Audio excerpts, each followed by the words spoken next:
السلام علیکم، میں ہوں سید رضی۔ ہیڈ لائنز آپ جان چکے ہیں۔ اہم خبر دیں آپ کو، سلیمان شہباز کے خلاف منی لانڈرنگ کیس کی سماعت، ایف آئی اے رپورٹ اور مزید گواہوں کی فہرست عدالت میں پیش کر دی گئی۔ تفصیلات جان لیتے ہیں بول نیوز کے نمائندے منیر باجوہ سے۔ منیر، کیا تفصیلات ہیں؟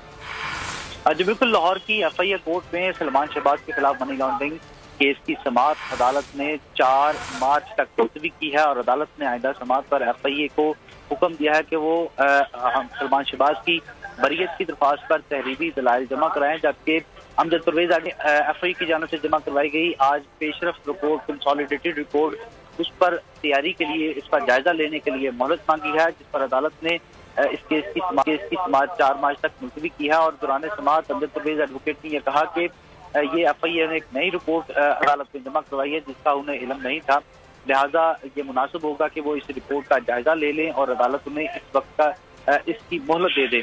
اور ایف آئی اے کے پروسیکیوٹر فاروق باجوہ نے یہ کہا کہ کیونکہ عدالت نے یہ ہدایت کی تھی کہ تمام ملزمان سے متعلق ایک اکٹھی مشترکہ رپورٹ جو ہے، جو بری ہو چکے ہیں یا جو ان کا ٹرائل ابھی چل رہا ہے، ان کی تمام کی رپورٹ عدالت میں جمع کروائی جائے، تو اسی عدالتی حکم کی تعدیل میں یہ نئی رپورٹ جمع کروائی گئی ہے، جس میں مزید گواہان شامل کیے گئے ہیں۔ کیونکہ سلیمان شہباز اشتہاری تھے، تو ان کی اشتہاری ہونے کے بعد دوبارہ عدالت میں پیش ہوئے، تو ان کے حوالے سے جو مزید گواہان ہیں وہ اس رپورٹ میں شامل کیے گئے ہیں، اور عدالت نے اس پر آئندہ سماعت 4 مارچ کو ایف آئی اے کو ہدایت کی ہے کہ وہ بھی کیس کی آئندہ سماعت 4 مارچ کو ہوگی۔ بہت شکریہ منیر باجوہ ان تفصیلات کے لیے۔